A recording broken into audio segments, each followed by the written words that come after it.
കൂട്ടുകാർക്ക് നല്ലൊരു ദിവസം ആശംസിച്ചുകൊണ്ട് നമുക്ക് നേരെ രേവതിയുടെ സച്ചിയുടെ വരാൻ പോകുന്ന ദിവസത്തെ നല്ലൊരു വിശേഷം കേട്ടാലോ.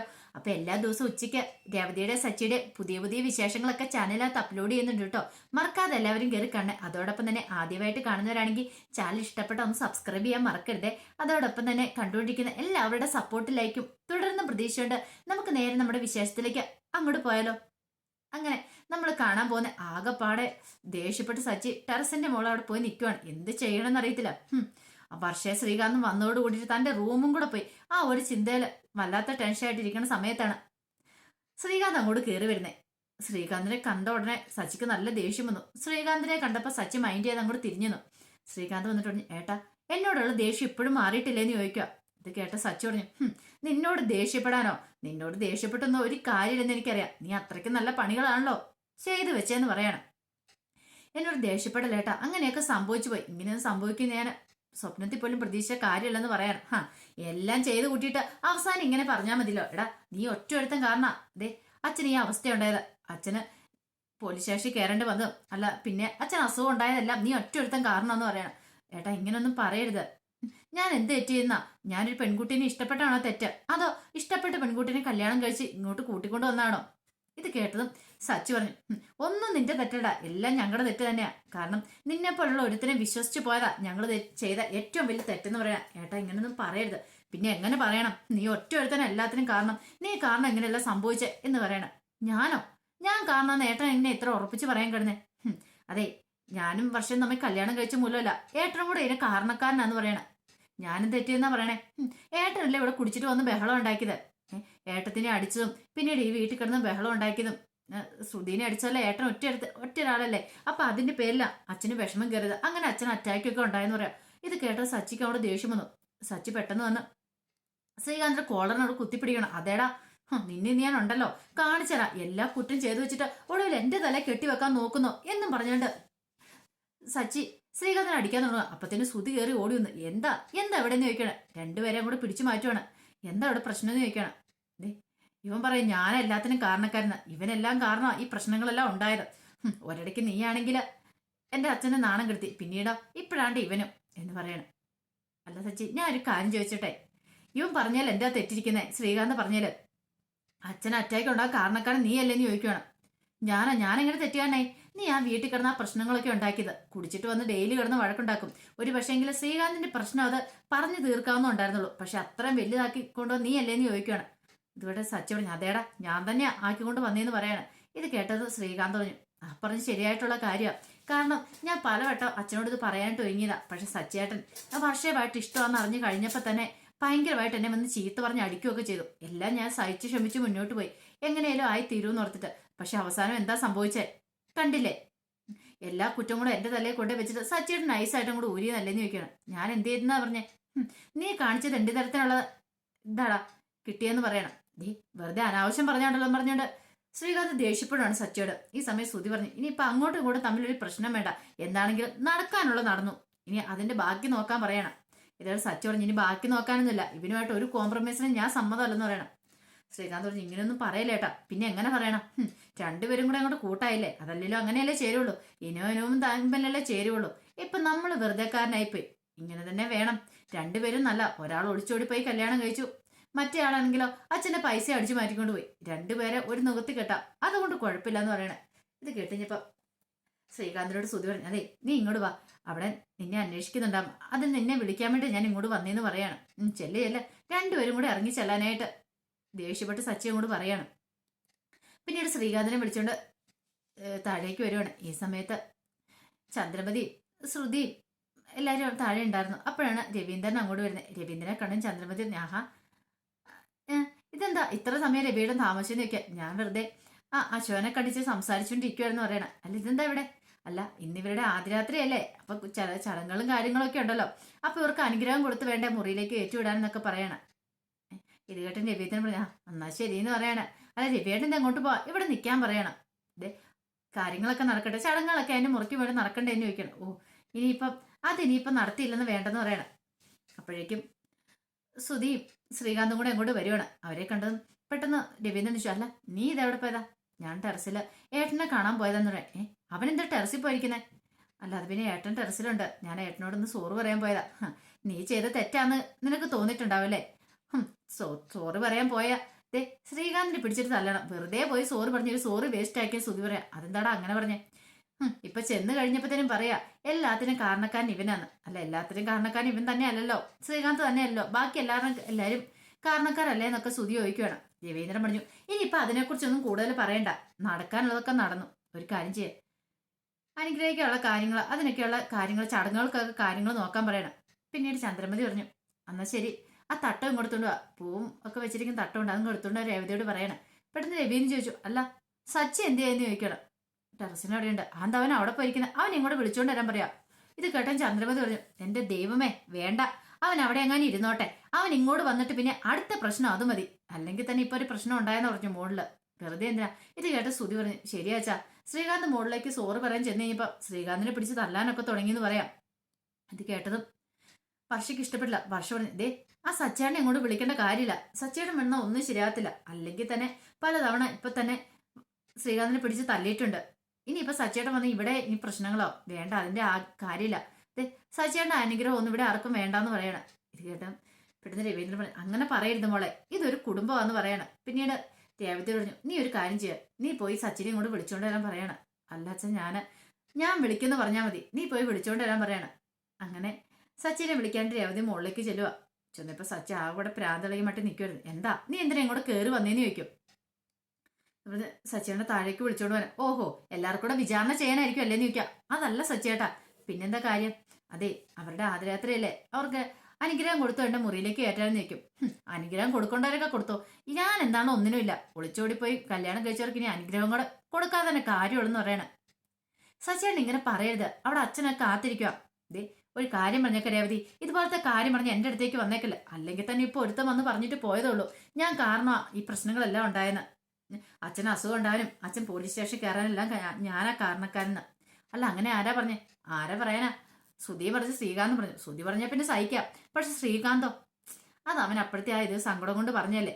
അല്ലെങ്കിൽ തന്നെ ഒന്ന് ഓർത്ത് നോക്കിയേ, സച്ചേട്ടൻ നല്ലവനാന്നുള്ള കാര്യം എനിക്കറിയാം, സച്ചേട്ടൻ ഒരു തെറ്റും ചെയ്തിട്ടില്ല. പിന്നെ സച്ചേട്ടൻ അങ്ങനെ ആരെങ്കിലും എന്തെങ്കിലും പറഞ്ഞിട്ടുണ്ടെങ്കിൽ സച്ചേട്ടന്റെ മനസ്സ് മാറേണ്ട കാര്യമുണ്ടോ? സച്ചേട്ടൻ എപ്പോഴും പറയുന്ന കാര്യമല്ലേ, പറയുന്നവരൊക്കെ പറയട്ടെ, നമ്മള് അവരെ കണ്ടല്ലേ ജീവിക്കുന്നത്. ഒരു നേരത്തെ ആഹാരത്തിനായിട്ട് അവരാരും കൊണ്ടു തരുന്നില്ല, നമ്മൾ അധ്വാനിച്ചാല് നമ്മക്കുണ്ട്, അത്രമാത്രം.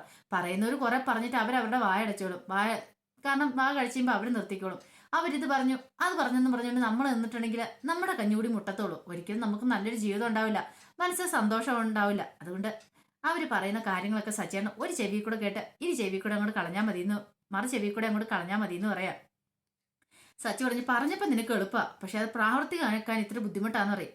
അതെന്ന് പറഞ്ഞ് സച്ചേട്ടൻ വിഷമമില്ല, ഇങ്ങോട്ട് വരാൻ പറയണം. ഇല്ല ഞാൻ വരുന്നില്ല, എന്റെ അനുഗ്രഹമൊന്നും വേണ്ട, അനുഗ്രഹം കൊടുക്കേണ്ടവരൊക്കെ കൊടുത്തോ, അവരെ മുറിയിലേക്ക് കയറ്റുവോ ഇറക്കുവോ എന്ത് വേണേലും ചെയ്തോ, എനിക്കൊരു കുഴപ്പമില്ല, ഞാൻ ആ പരിസരത്തേക്ക് പോലും വരുന്നില്ലെന്ന് പറയാം. സച്ചേട്ടൻ എന്ത് വർത്താനാ സച്ചേട്ടെ പറയണേ? ഇങ്ങനെയൊക്കെയാണോ? എന്ത് പരിപാടിയാ? നമ്മൾ താഴേക്ക് ചെല്ലണ്ടേ? ഒന്നുമല്ലേലും സച്ചേട്ടന്റെ അനിയനല്ലേന്ന് ചോദിക്കാം. അനിയനാണ് പോലും. വീട് കുടുംബം എന്ന ചിന്തയുള്ളവരാണെങ്കിൽ ഇങ്ങനത്തെ പരിപാടി ചെയ്യുവോ? ഇല്ലല്ലോ, ഒളിച്ചോടി പോവെന്ന് ചോദിക്കും. ഇനി അതൊക്കെ പറഞ്ഞിട്ട് കാര്യമുണ്ടോ?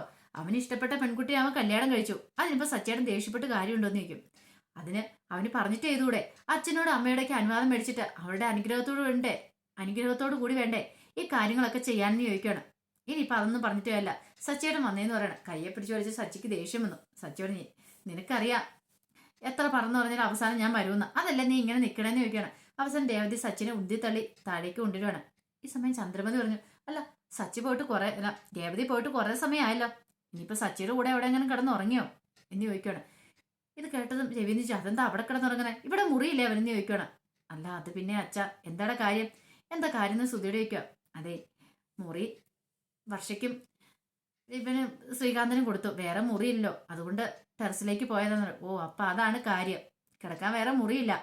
കാരണം വർഷ ശ്രീകാന്തം വന്നു കഴിഞ്ഞപ്പോൾ അവരവട്ടെ, ശ്രുതിയോട്ട് മുറി വിട്ടുകൊടുക്കാനായിട്ട് പോകുന്നില്ല. രവീന്ദ്രൻ പറഞ്ഞു, അവനെയും കുറ്റം പറഞ്ഞിട്ട് കാര്യമില്ല, അവന്റെ ഭാഗത്ത് നിന്ന് നോക്കുമ്പോ ന്യായമായിട്ടുള്ള കാര്യങ്ങളല്ലേന്ന് ചോദിക്കുക. ഈ സമയം ശ്രീകാന്ത് പറഞ്ഞു, ശരിയാ അച്ഛൻ പറഞ്ഞ ശരിയായിട്ടുള്ള കാര്യമാണ്, പക്ഷേങ്കിൽ ചില സമയത്ത് സച്ചിയുടെ സ്വഭാവം എല്ലാവർക്കും ഒന്നും അങ്ങോട്ട് ഇഷ്ടപ്പെടത്തില്ലെന്ന് പറയണേ. പെട്ടെന്ന് തന്നെ രേവതി സച്ചിയും കൂടെ അങ്ങോട്ട് ഇറങ്ങി വരുവാണ്. രേവതിയാണ് സച്ചിയുടെ കൈ പിടിച്ച് വലിച്ചോണ്ട് അങ്ങോട്ട് വരുന്നേ. ഇത് കണ്ടതും രവീന്ദ്രൻ പറഞ്ഞു, നീ എന്താണ് മോനെ ഇങ്ങനെ നിൽക്കുന്നത്? ഇങ്ങോട്ട് വരാൻ പറയണം. വേണ്ടച്ചാ, ഞാൻ അങ്ങോട്ടും വരുന്നില്ലെന്ന് പറയണം. ആഹാ, ഇത് കൊള്ളാലോ. ഇവർക്ക് അനുഗ്രഹം കൊടുത്ത ഇവരെ മുറിയിലേക്ക് കയറ്റി വരേണ്ട ആരാ? നമ്മളല്ലേ, ഇങ്ങോട്ട് വരാൻ പറയണം. അങ്ങനെ സച്ചി അവിടെ വന്ന് നിൽക്കുവാണ്. സച്ചിക്കാണ് വല്ലാത്ത ദേഷ്യമായിരുന്നു ആ സമയത്ത്. പിന്നീട് ചന്ദ്രമതി ദേവതയോട് പറഞ്ഞു, ആ തട്ടവും പോയി എടുത്തോണ്ട് ഞാൻ പറയണം. അങ്ങനെ ചന്ദ്രമതി തട്ടവും പൂ എടുത്തോണ്ട് കൊടുത്തു. പിന്നീട് ചന്ദ്രമതി കൈ പിടിച്ചിട്ട് സുധിയോടും വർഷയോടും പറഞ്ഞു, അല്ല വർഷയോടും ശ്രീകാന്തിനോടും പറഞ്ഞു, ഒന്ന് അനുഗ്രഹം വാങ്ങിക്കാൻ പറയണം. അങ്ങനെ അച്ഛൻ്റെ അമ്മയുടെ കാല് തൊട്ട് അനുഗ്രഹം മേടിക്കുകയാണ് അവർ രണ്ടുപേരും. പിന്നീട് പറഞ്ഞു, ഇനിയിപ്പോൾ ശ്രുതിയും കൂടെ വരാൻ പറയണം. അങ്ങനെ അവർ രണ്ടുപേരും കൂടെ വന്നു. വന്നു കഴിഞ്ഞപ്പോഴത്തേനും അവർ അനുഗ്രഹം കൊടുക്കുകയാണ്. അങ്ങനെ ബെസ്റ്റ് വിഷസ് ഒക്കെ പറഞ്ഞു. പിന്നീട് രവീന്ദ്രൻ പറഞ്ഞു, ഇനി സച്ചിൻ്റെ അവധിയും കൂടെ വട്ടേന്ന് പറയാം. ഈ സമയത്ത് ചന്ദ്രമതി പറഞ്ഞു, അതിൻ്റെ ആവശ്യമൊന്നുമില്ല, ഇനി നിങ്ങൾ മുറിയിലേക്ക് പൊയ്ക്കോളം പറയാം. അതെങ്ങനെ ശരിയാവും? ഇതേ ശ്രീകാന്തിൻ്റെ ഏട്ടനല്ലേ സച്ചി, അപ്പോൾ അനുഗ്രഹം മേടിക്കേണ്ടതെന്ന് ചോദിക്കും. സച്ചി പറഞ്ഞു, എനിക്കാൻ പറ്റില്ല അനുഗ്രഹം കൊടുക്കാൻ, വേണ്ടെന്ന് പറയണം. പെട്ടെന്ന് വർഷം പറഞ്ഞു, ശരിയാ വേണ്ടച്ചാ, വെറുതെ എന്തിനൊരു പ്രശ്നം ഉണ്ടാക്കുന്നേ, ഇതേ അനുഗ്രഹം ഒന്നും ഞങ്ങൾക്ക് വേണ്ടെന്ന് പറയണം. ഇത് കേട്ടോ രവീന്ദ്രൻ പറഞ്ഞു, അങ്ങനെയല്ല മോളെ, ഒരു കുടുംബമായിട്ടുണ്ടെങ്കിൽ എല്ലാവരും ഒത്തൊരുമയോടെ മുന്നോട്ട് പോകണം. അതെ പ്രശ്നങ്ങളൊക്കെ ഉണ്ടാവും, വഴക്കളും പിണക്കങ്ങളൊക്കെ ഉണ്ടാവും, അതൊന്നും കാര്യമാക്കണ്ട, അവരുടെ അനുഗ്രഹം വേണമെന്ന് പറയണം. പെട്ടെന്ന് സച്ചിനെ മോഹൻ തിരിഞ്ഞിരിക്കുന്ന അടുപ്പത്തേനും വർഷക്കാട് സഹിച്ചില്ല. വർഷം പറഞ്ഞു, അതെ രേവതി ചേച്ചി അനുഗ്രഹിച്ചാൽ മതി, രേവതി ചേച്ചി അനുഗ്രഹിച്ചോളൂ എന്ന് പറയണം. ആ പുഷ്പമ്മ രേവതി ചേച്ചിയുടെ കയ്യിലേക്ക് കൊടുക്കാൻ പറയണം. ഇത് കേട്ടതും രവീന്ദ്രൻ, അങ്ങനെ പറയലും മോളെ, അവർ ഭാര്യയും ഭർത്താവാ, രണ്ടുപേരും ഒരുമിച്ച് നിന്ന് വേണം നിങ്ങൾ അനുഗ്രഹിക്കാനായിട്ട്, രണ്ടുപേരുടെ അനുഗ്രഹം വേണമെന്ന് പറയാം. ഈ സമയം രേവതി സച്ചിയുടെ അടുത്ത് നിന്നിട്ട്, സച്ചിയേട്ടാ പറയുന്ന അനുസരിക്കുക, അച്ഛനല്ലേ പറയണേ, അച്ഛൻ പറഞ്ഞിട്ടുണ്ടെങ്കിൽ അനുസരിക്കില്ലേന്ന് ചോദിക്കുക. ഇത് കേട്ട സച്ചിക്ക് എന്ത് ചെയ്യണമെന്ന് അറിയത്തില്ല.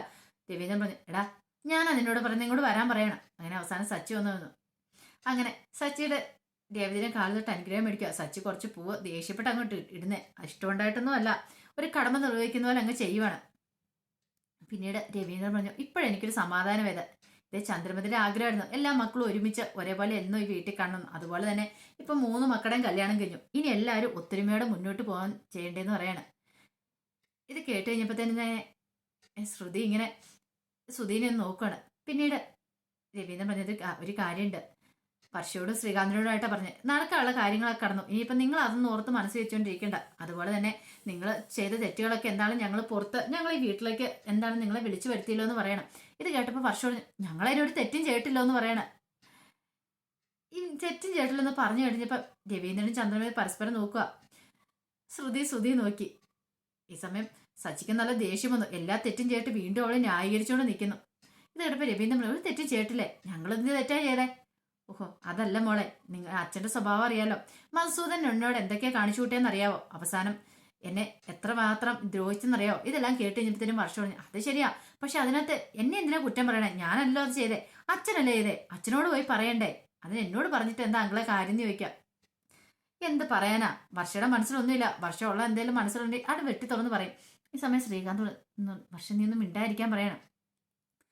പിന്നീട് രവീന്ദ്രൻ പറഞ്ഞു, അതൊക്കെ ശരി തന്നെയാ, പക്ഷെ ഒരു കാര്യമുണ്ട്, നിങ്ങൾ കല്യാണം കഴിച്ചു, പക്ഷെ കല്യാണം കഴിച്ചുകൊണ്ട് ആയാലും ഒരു ജീവിതമായില്ല, ഒന്നിച്ച് നല്ല സ്വരുമയോടുകൂടി ജീവിതം മുന്നോട്ട് കൊണ്ടുപോയാലോ ഒരു ജീവിതം ആകത്തുള്ളൂ. കല്യാണം ആർക്ക് വേണം കഴിക്കാം, പക്ഷെ നന്നായിട്ടൊരു ജീവിതം ജീവിച്ച് കാണിക്കാനാ ബുദ്ധിമുട്ട്, അതുകൊണ്ട് നല്ല രീതിയിൽ തന്നെ മുന്നോട്ട് പോകണമെന്ന് പറയണം. പിന്നീട് 3 മരുമക്കളെ അടുക്കളയിൽ അടുത്തേക്ക് വിളിച്ചു. എന്നിട്ട് പറഞ്ഞു, അതെ എനിക്ക് 3 ആൺകുട്ടികളാണ് ഉള്ളത്, പക്ഷെ ഈ വീട്ടിലേക്ക് 3 മരുമക്കൾ കയറും, നിങ്ങളെ മരുമക്കളായിട്ടല്ല സ്വന്തം മക്കളായിട്ടാണ് ഞാനിപ്പോൾ കരുതുന്നത്, അറിയാലോ, 3 പേരും തമ്മിൽ എനിക്ക് യാതൊരു തിരിച്ചു വ്യത്യാസം ഉണ്ടാകത്തില്ല, നിങ്ങൾ എനിക്ക് ഒരേപോലെ ആയിരിക്കും എന്ന് പറയാം.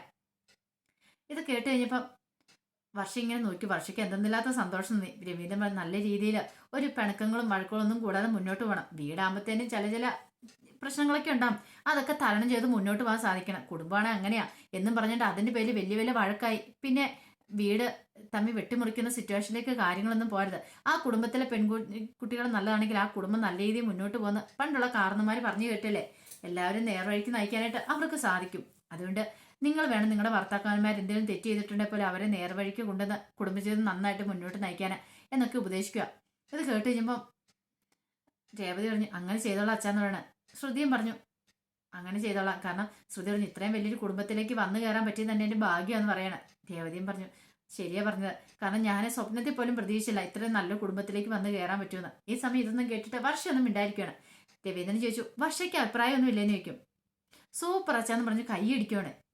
അല്ല എൻ്റെ വീട്ടിൽ എൻ്റെ അച്ഛൻ പോലും ഇങ്ങനെയൊന്നും പറഞ്ഞു തന്നിട്ടില്ല, അച്ഛൻ ഇത്ര സ്നേഹത്തോടെ ഇങ്ങനെയൊന്നും പറഞ്ഞിട്ടില്ല, കാരണം കുടുംബമായാലും ഇങ്ങനെ വേണം, ഒരു നാഥൻ ഉണ്ടായിരിക്കണം, അച്ഛനാണ് ശരിക്കും യഥാർത്ഥത്തിൽ ഹീറോ എന്ന് പറഞ്ഞിട്ടുണ്ടെങ്കിൽ. കാരണം ബാക്കി എല്ലാ മക്കളോടെ നിലയ്ക്ക് നിർത്താനായിട്ട് അച്ഛന് മാത്രം പറ്റുള്ളൂ. അച്ഛനെ സമ്മതിച്ചു തന്നിരിക്കുന്നു, ഇങ്ങനെ വേണം മക്കളോടൊപ്പം ഒരു അച്ഛൻ നിൽക്കാനെന്ന് പറഞ്ഞുകൊണ്ട് ഓടിച്ചെന്ന് രവീന്ദ്രനെ കൂടെ കെട്ടിപ്പിടിക്കണം. ഒരു നിമിഷം രവീന്ദ്രൻ സ്റ്റക്കായിപ്പോയി. ശ്രീകാന്തും ശ്രുതിയെല്ലാം പരസ്പരം നോക്കുവാണ്. സച്ചി ഇങ്ങനെ അമ്പരന്നാ നോക്കുന്നത്. കാരണം ഇതിങ്ങനെയൊന്നും അവിടെ മുമ്പ് ഉണ്ടായിട്ടില്ല. അവരെന്ന് പറഞ്ഞിട്ടുണ്ടെങ്കിൽ അച്ഛൻ എന്ന് പറഞ്ഞാൽ ഒരടി മാറ്റി നിർത്തും, അച്ഛൻ പറയുന്ന അനുസരിക്കുന്ന ആ ഒരു സെറ്റപ്പാണ്.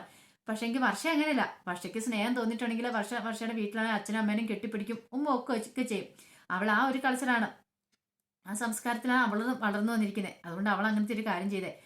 ഈ സമയം ശ്രുതിയോട് പറഞ്ഞു, ഇവളിത് എന്തൊക്കെയാ കാണിച്ചു കൂട്ടുന്നത്, ഉരുളയ്ക്ക് ഉപ്പേര് പോലെ മറുപടിയും പറയുന്നുണ്ടല്ലോ എന്ന് പറയാം. എന്ത് ചെയ്യാനാ, വലിയ വീട്ടിലൊക്കെ ജനിച്ചു വളർന്ന കുട്ടിയല്ലേന്ന് പറയണം. ഈ സമയത്ത് രവീന്ദ്രൻ പറഞ്ഞു, എനിക്കെന്തായാലും ഇഷ്ടപ്പെട്ടു മോളെ, നിന്നെ ഇഷ്ടപ്പെട്ടു, നിന്റെ തുറന്നുള്ള സംസാരമൊക്കെ ഇഷ്ടപ്പെട്ടു. ഇത് കേട്ട് കഴിഞ്ഞപ്പോഴത്തേനും വർഷം എനിക്കെന്തോ കണ്ണ് നിറഞ്ഞു പോവാണോ, വല്ലാത്തൊരു ഫീലിങ്സ് തോന്നുക. കാരണം അച്ഛനോട് എനിക്ക് അത്രയ്ക്ക് ഇഷ്ടപ്പെട്ടെന്ന് പറയാണ്. പിന്നീട് ശ്രീകാന്തിനോട് ബാ ഇനി ഇവിടെ നിൽക്കണം, നമുക്ക് പോകാന്ന് പറഞ്ഞാൽ കയ്യെ പിടിച്ച് വലിച്ച് മുറിയിലേക്ക് അങ്ങോട്ട് കൊണ്ടുപോവാണ്. ചന്ദ്രമതി ഒരു നിമിഷം ഞെട്ടിപ്പോയി. ചന്ദ്രമതിക്ക് മനസ്സിലായി ഇത് പിടിവിട്ട വള്ളിയാണെന്ന കാര്യം. കാരണം വർഷയ്ക്ക് എന്ത് തോന്നിയാലും വർഷ അപ്പം അത് ചെയ്യും. ആരുടെ മുഖത്ത് നോക്കി ഇങ്ങനെ പറയത്തില്ല, മനസ്സിലൊന്നും വെച്ചോണ്ടിരിക്കില്ല, കള്ളത്തരമില്ല. എന്തെങ്കിലും കൊണ്ട് വെട്ടി തുറന്ന് പറയുന്ന ഒരു സ്വഭാവമാണ്. ഇങ്ങനെ കയ്യെ പിടിച്ച് വലിച്ചോണ്ട് അങ്ങോട്ട് പോയി കഴിയുമ്പോഴത്തേനും ശ്രീകാന്ത് ഒരു മിനിറ്റ് എന്ന് പറയണം. ശ്രീകാന്ത് വന്നിട്ട് പറഞ്ഞു, അതെ ആരും ഒന്നും വിചാരിക്കില്ല, അവളുടെ സ്വഭാവം ഇങ്ങനെയാ, അതുകൊണ്ടാന്ന് പറയണം. ദേ ഇങ്ങോട്ട് വരാനും പറഞ്ഞ് ശ്രീകാന്തിനെ കയ്യെ പിടിച്ചിട്ട് വലിച്ചോണ്ട് വർഷം വീണ്ടും അങ്ങോട്ട് കയറി പോവാണ്. പിന്നീട് കാണിക്കുന്ന ആകെപ്പാട് ടെൻഷൻ അടിച്ച് ഇങ്ങനെ സച്ചി നിൽക്കുകയാണ്. സച്ചിക്കാണെങ്കിൽ എന്ത് ചെയ്യണം എന്നറിയത്തില്ല, ഒരു സമാധാനം കിട്ടുന്നില്ല. ആ സമയത്ത് രേവതി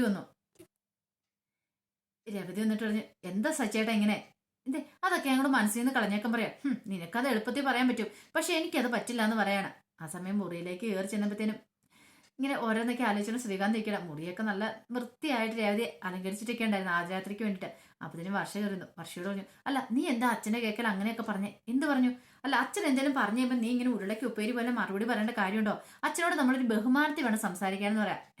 ഞാൻ ബഹുമാനത്തോടെയാണല്ലോ സംസാരിച്ചേ, പിന്നെ അച്ഛൻ ചോദിക്കുന്നതിനൊക്കെ മറുപടി പറയണ്ടേ? അതിന് നമ്മൾ കള്ളത്തരമൊന്നും പറഞ്ഞില്ല, ഞാൻ ഉള്ള സത്യമല്ലേ പറഞ്ഞെന്ന് ചോദിക്കും. നീയേ രേവതി ചേച്ചിയെ കണ്ടുപിടിക്കുന്ന രേവതി ചേച്ചിയൊക്കെ ചെയ്യുന്ന കണ്ടുപിടിക്കാൻ വേണ്ട. അതിന് ഞാൻ രേവതി ചേച്ചി അല്ലല്ലോ, എനിക്ക് എൻ്റെതായ സ്വഭാവം അല്ലേന്ന് ചോദിക്കും. എൻ്റെ മനസ്സിലൊന്നും ഇരിക്കില്ല ശ്രീകാന്തെ, എൻ്റെ മനസ്സിൽ എന്തെങ്കിലും കൊണ്ട് അപ്പം തന്നെ വെട്ടി തുറന്നു പറയും, അല്ലാതെ ഇങ്ങനെ ഒളിച്ചും പാത്തും വെക്കുന്ന സ്വഭാവം ഇല്ലെന്ന് അറിയാൻ മേലെന്ന് ചോദിക്കും. അതൊക്കെ എനിക്കറിയാമെന്ന് പറയണേ. അതെ ഇന്ന് നമ്മുടെ ആദ്യരാത്രിയാന്ന് പറയും. ഓ ആദ്യരാത്രി പറഞ്ഞു ഇപ്പൊ തോന്നുന്നല്ലോ ആദ്യരാത്രി കഴിഞ്ഞിട്ടില്ലെന്ന്. ഇത് കേട്ടതും ശ്രീകാന്ത് പറഞ്ഞു, അതല്ല നമ്മുടെ ഈ വീട്ടിലുള്ള ആദ്യരാത്രി. മനസ്സിലായി എന്ന് പറയാണ്. അതെ മൂട് കളയണ്ട, വെറുതെ അതും ഇതും പറഞ്ഞിട്ട് ഇനിയിപ്പോൾ മൂട് കളഞ്ഞ് ശരിയാവത്തില്ലെന്ന് പറയാണ്. ഞാൻ ഇത്ര സ്വപ്നത്തിൽ പോലും പ്രതീക്ഷിച്ച കാര്യമല്ല ഇത്ര പെട്ടെന്ന് ഈ വീട്ടിലേക്ക് വരാൻ പറ്റുമെന്നൊക്കെ. ഇത് കേട്ടതും ശ്രീകാന്തിനോട് വർഷം പറഞ്ഞു, ശരിയാ, പക്ഷേങ്കിൽ എല്ലാത്തിനും കാരണം രേവതി ചേച്ചി വന്ന് അച്ഛനോടും അമ്മയോട് സംസാരിച്ചോണ്ടാ, പിന്നെ ഞാൻ ഇങ്ങോട്ട് വരുന്നില്ലെന്ന് ഓർത്തോണ്ടാ ഇരുന്ന. പക്ഷെ രേവതി ചേച്ചി വന്നുകൊണ്ട് മാത്രം ഞാൻ ഇപ്പൊ ഇങ്ങോട്ട് വരാൻ കാരണം എന്ന് പറയണം.